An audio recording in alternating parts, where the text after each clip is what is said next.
Today, we wouldn't have three kings traveling with a camel. We would have a search engine. Now, because of my age, there are many younger people who do not think that I am a person who is well-versed in electronics, and that is partially true. I started with the first Macintosh computer in 1983. That's a long time ago, and it was the first one, if you remember the little Mac. Those of you who were alive then. So the Magi were the first search engine. And today, I use that term loosely because I don't really know what a search engine is. I once told someone that it was the Gmail, and they said, no. Anyway, the Magi were curious, they were persistent, they were patient, and they were very wise. You know, sometimes wisdom comes from the strangest places. My grandchildren have taught me a great deal. You know that story. You're in the car, the kids are in the back, and you're driving someplace that's going to take a while, and they say, when are we going to get there? That's in a sense what was going on with the Magi. They were on a journey guided by an astronomical anomaly. There was a great star. Now, I'm going to take a little bit of a diversion. In my property in Italy, I have a little house. It's not a magnificent thing by any means, but I overlook a valley and a mountain. And when I'm there, it's usually summer, so the sky is clear, and I can actually watch the moon rise and just peek over the mountain and then get higher and higher, and it moves. The moon moves across the sky, and if I get up early in the morning, I can see it setting on the other side.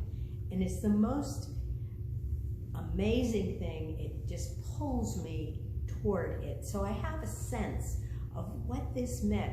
For these astronomers, I get the astrology and astronomy often mixed up.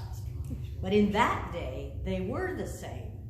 These men, wise men, were studying the stars, and they were watching, and they could see there was a phenomenon happening in the sky, and they wanted to know why. Just the other night, I was with my 8-year-old granddaughter, and we watched a movie together. Usually these Walt Disney films are kind of crazy with, you know, things going on. And I'm always analyzing them like, that's bad language. And they use a black person to play the villain, and I don't like that. I'm always forget it. This one was different. It's called The Prince and the Frog, if you ever want to watch a children's movie. Now, we know the story of the prince who became a frog until the princess came along and kissed the frog, and the frog becomes back into a prince, and they live happily ever after. Well, this story has a little bit of a twist to it. So the prince has been turned into a frog, and a young woman comes across him, and she is a maid in the castle. And she kisses the frog. She's convinced, talked into it. And instead of the frog turning into a prince, she turns into a frog. So now the two of them are frogs. And they seek out the wise witch who is going to help them become human again. So they go through these long travels through the dark woods, and they finally find this good witch. And they say to her, "We want to become human again." And this wise woman says, "Well, I can't do that. Only you can do that. And you have to search within yourselves and find the answer." So these two frogs discover that along that journey, they have fallen in love with one another.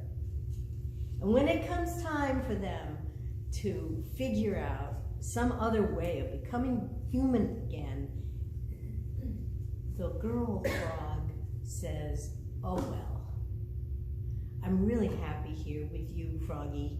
And the two frogs kiss, and they both become human again.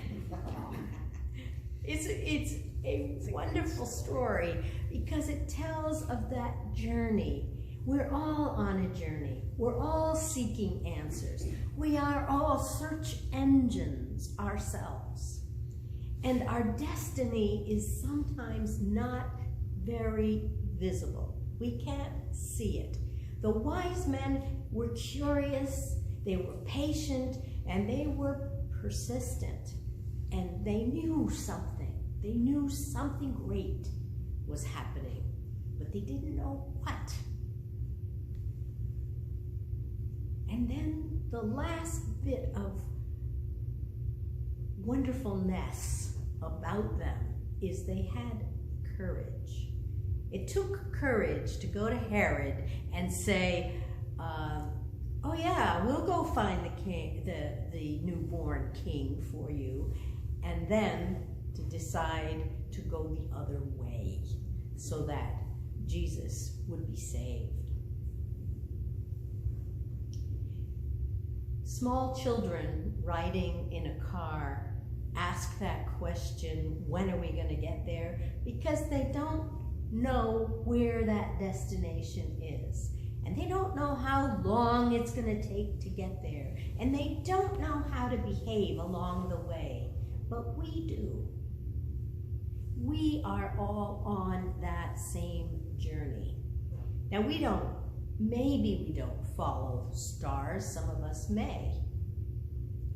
But we are searching. And we want to find what that star means for us. And that really means to recognize the presence of God. God with us, from whom we satisfy all our needs. But like the Magi, it begins with faith in all things good, the kind of faith that comes from persistence and patience on that journey, and the courage and wisdom to change that path if it's necessary. Christ also is our search engine. We need to search inside of ourselves. Why? Because of the incarnation. When the baby Jesus was born, that made all humanity possess some divinity. Now, we aren't perfect. We're frogs, after all. But we are also divine. Because God came into the world to show us the way to the kingdom, right here on earth as it is in heaven. Inside ourselves is the answer. And we must use our search engines and be brave and chase our dreams. The Episcopal Church, as many of us know, is really incarnational. The the birth of God among us as a human is the greatest affirmation of who we are as human beings. And it's a wonderful thing. So, happy frog hunting. Amen. Amen.